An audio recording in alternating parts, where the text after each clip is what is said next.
Well, good morning. It's 9:50 a.m. here. It's still morning. I've got so much to do and no energy to do it. And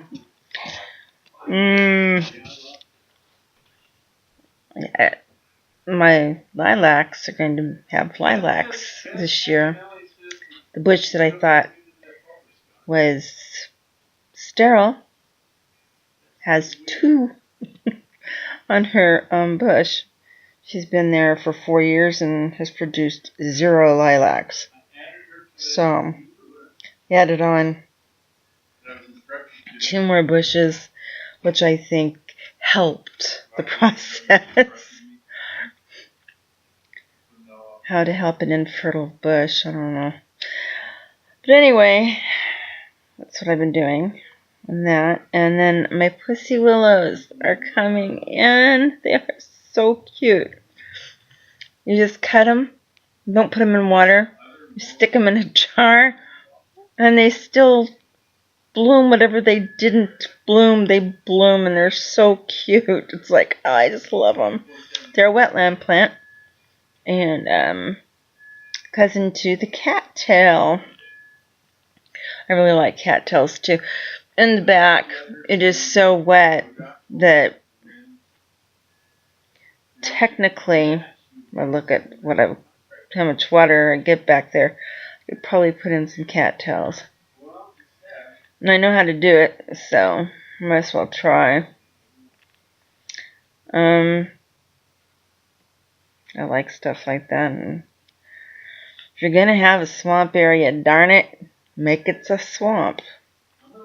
Actually, there's so many plants you can do in a wetland area that, because it's soaked in my backyard. It gets to a point where you'll slide down. And they just barely got the rights to build these homes, so they had to go off of where the wetland was versus the house. So my fence is literally the line of U.S. government versus regular housing. But we're allowed to stand and walk and go around there, and we're not supposed to go near the ponds or the wetlands themselves. Leave them alone. There's a lot of frogs right now. Lots of frogs. It's breeding season. So, I have to go over to the other wetland, look in the water, to see all the little wiggle worms.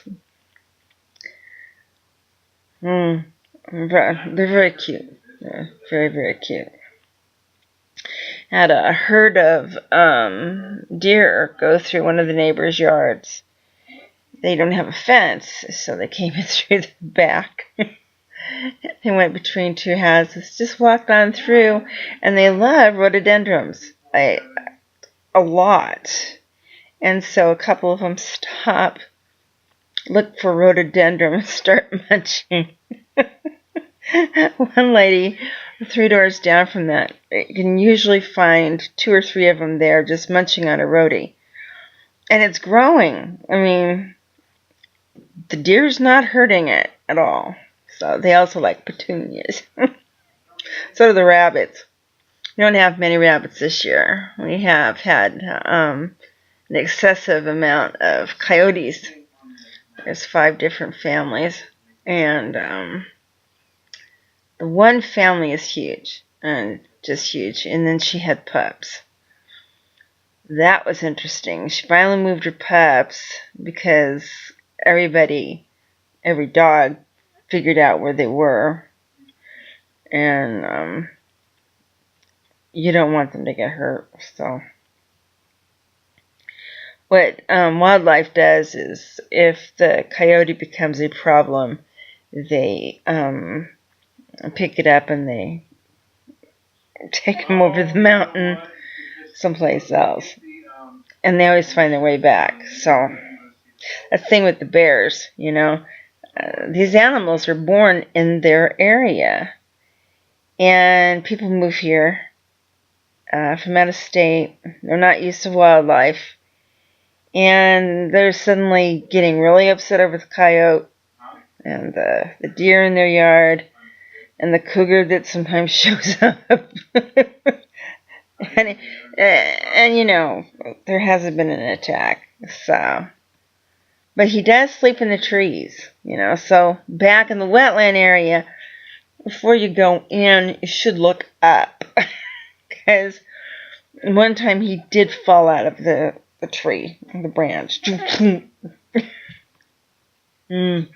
Got lots of bobcat. Unfortunately, bobcat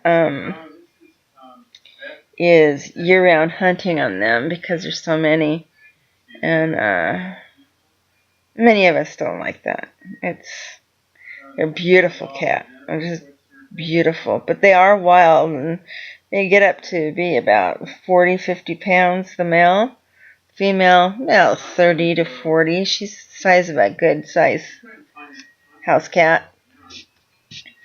And the babies are precious, just precious.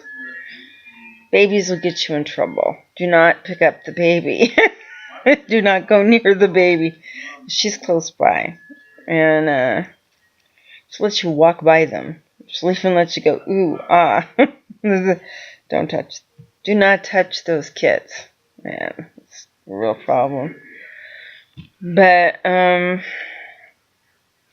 otherwise, right now is probably the prettiest time of year. Here in Skagit Valley, we have our Tulip Festival, which has begun, and there's lots of tulips this year, a whole lot. We had a very weird winter, odd.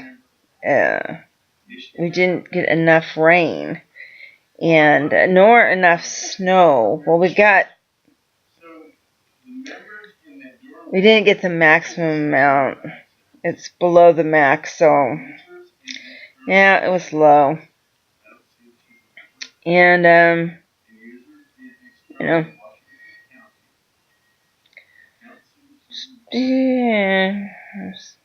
yeah. So anyway, you know how long I've been painting my house. It takes me forever, because I usually need help, and getting help is very hard. And anyway, thinking about renting the house out. I think it would be cheaper. Well, it's going to be a lot cheaper than trying to sell it. If we try to sell it, it's going to be a $40,000 loss. And you still have to pay that $40,000. So, renting it would be the best idea. The very best. Now, we took a hit. Now the houses are coming back up. Because we went from $312,000 to $199,000. Wait, $312,000 to $199,000. And I think today, you have to watch it daily. I think today we're up to 280. We're getting there. I had to watch the dog, see what are you doing. So, yeah, I'd ouched quite a bit. It was like the stocks when the crash first happened with the e-commerce and that. Our stocks, my stocks took a real hard hit, and I lost practically all my retirement. I mean, it was just horrible. And I wasn't the only one hit on that. I mean, a lot of people lost far more money than I did. And, like I said, it was my retirement. I'm all for 401ks later. I think right now, put it in CDs. I don't know, I'm not trusting the stock market anymore. It's kind of, I don't think it's that stable. But I'm getting with a financial advisor, and get my bills under control and get my portfolio under control, so then I know what the hell I'm doing. I don't know what the hell I'm doing. It's, we're talking major stuff here. And when it comes to your livelihood or what you're going to need if you live to retirement, it's two major things. So, yeah, that's what I'm doing so far today. Excitement. Yeah. Got my taxes done, and they've already arrived. They're in the bank. They're spent. That was quick. Hello, goodbye. Goodbye. So I'll talk to you later. Oh, someone's here.